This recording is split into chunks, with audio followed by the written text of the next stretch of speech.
comme mes amis ont dit, il n'y a pas une seule féminisme, il y a des féminismes, il n'y a pas un écoféminisme, il n'y a pas une seule conception d'écoféminisme, il y a plusieurs, et ça se construit en fonction des expériences différentes et en fonction des sources d'influence aussi.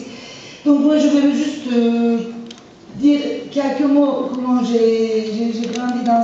Donc j'ai vécu dans un pays où il y a une autre répression qui continue jusqu'à aujourd'hui. Et quand j'étais petite, il y avait un coup d'état militaire, 1 million de personnes en prison, donc répression énorme.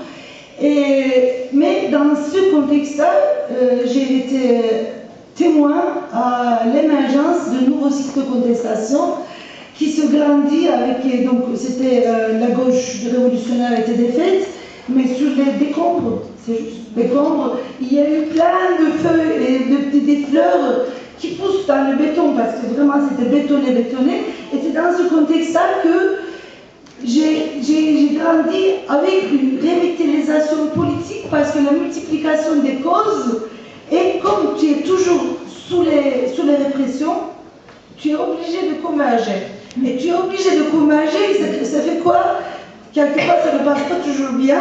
Si la convergence dure une année, ça ne change pas grand-chose. Mais quand ça continue, il y a des voyages d'idées, voyages des expériences, voyages des concepts, etc.